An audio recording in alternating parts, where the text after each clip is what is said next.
السلام عليكم ومرحبا بكم معايا في وصفة اليوم ان شاء الله غادي نحضر معكم بسبوسه راقيه بالكوك اي جوز الهند ومحشوه بكريمه جد لذيذه.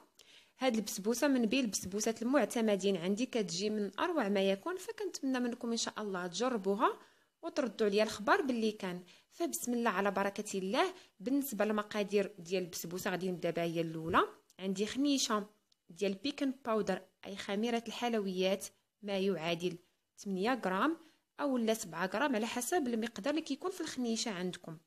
عندي ايضا خنيشه ديال سكر فانيليا ما يعادل 7.5 غرام. زوج بيضات اللي من الاحسن يكونوا بدرجه حراره المطبخ. بالنسبه لهاد الكؤوس اللي قست بها المقادير كلها فهي نفس الكؤوس، يعني كتاخذوا واحد الكاس او لا كاب او لا اي كاس ديال الشاي متوفر عندكم كبير، وكتقيسوا بجميع المكونات باش هكذا كيجيوكم المقادير مضبوطه، يعني ما تقيدوش بالنوعيه ديال الكاس اللي استعملت انا. فعندي 2 كؤوس من السميده ديال الحلوى اي السميد الناعم اللي كنحضروا به البسبوسه. هذا هو الشكل ديالو اللي كتلاحظوا معايا.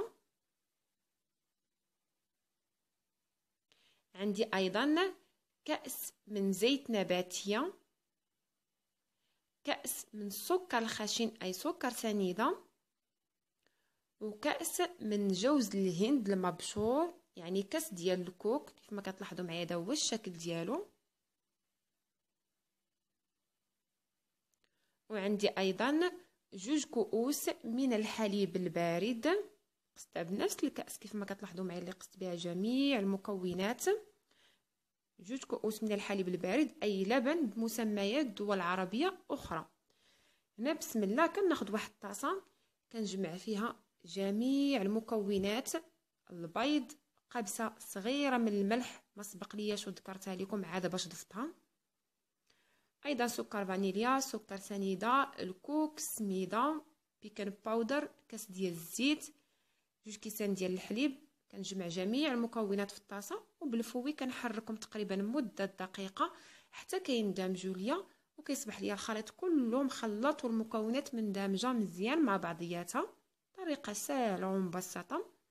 هنا كنجيب مول كنكون دهناه بالزبده ورشه عليه السميده ديال الحلوى كيف ما كتلاحظوا معايا.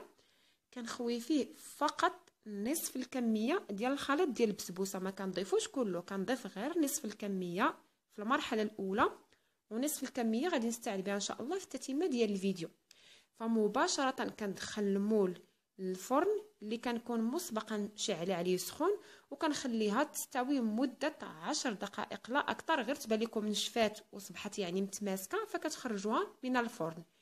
بالنسبه للكريمه كنحتاج لها 2 كؤوس من الماء البارد، نصف كأس من السكر الخشن اي سكر سنيده، بضع قطرات من نكهه الزهر، ويمكن لكم ايضا تستعنوا بنكهه الفانيليا، نكهه الورد، اي نكهه نتوما تتفضلوا، ولكن البسبوسه من الاحسن تستعملوا فيها النكهه ديال الزهر. كنستعن ايضا بالنكهه ديال الفاني كتجي مزيانه، ولكن من الاحسن نكهه الزهر. هنا عندي علبه ديال القشطه الطريه اي لا كريم فريش ما يعادل 200 غرام، بواطه صغيره اللي كتعادل 200 غرام.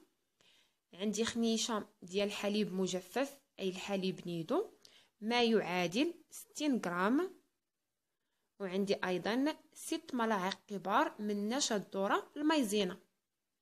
هنا في واحد الكاسروله كنجمع المكونات ديالي كلها مع بعضياتها الا القشطه الطريه فكنستعن بها في الاخير ماشي دابا. هنا من بعد ما جمعت المكونات مع بعضياتهم نيدو، النشا وايضا الماء والنكهه ديال الزهر كنخلطهم مع بعض وسكر سنيده، كنخلطهم مع بعضياتهم مزيان كيف ما كتلاحظوا معايا حتى ما كتبقى عندي حتى اي تكتلات. مباشره كنوضع الكاسروله فوق نار كتكون متوسطه وكنبقى واقفه عليها ما كتغفلوش عليها مع التحريك المتواصل حتى كتحصلوا على خليط كريمي القوام ديالو على هذا الشكل.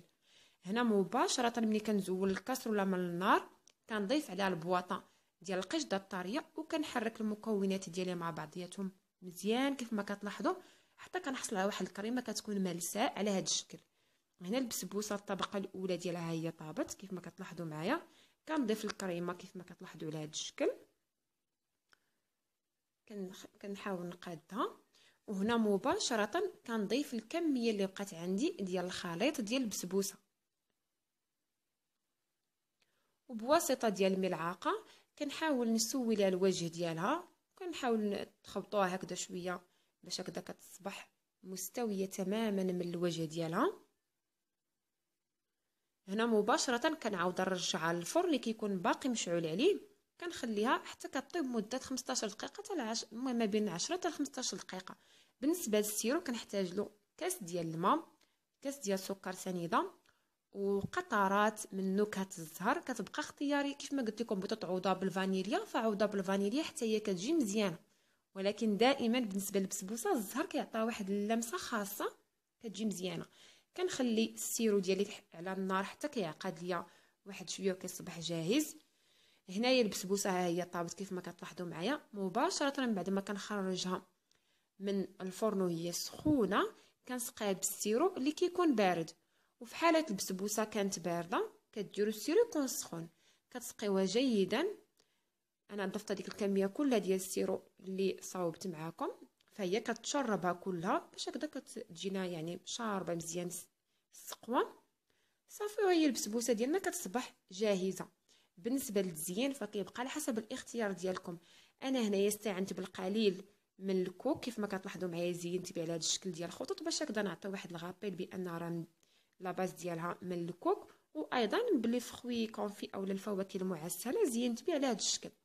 هذه هي الوصفه ديال اليوم، كنتمنى منكم ان شاء الله تجربوها، كتجي رائعه لا في الشكل ولا في المذاق. يمكن تقدموها للضيوف ديالكم او مائده الفطور ديال العيد، فكتجي حاجه مزيانه. غير ملاحظه صغيره، ضروري من بعد ما تحضروا البسبوسه ديالكم تخليوها في الثلاجه على الاقل مده ساعه حتى ساعه ونص حتى كتماسك لنا ديك الكريمه عاد باش يمكن لكم تقدموها. وهذا هو الشكل النهائي ديالها من بعد ما قطعت لكم قطعه.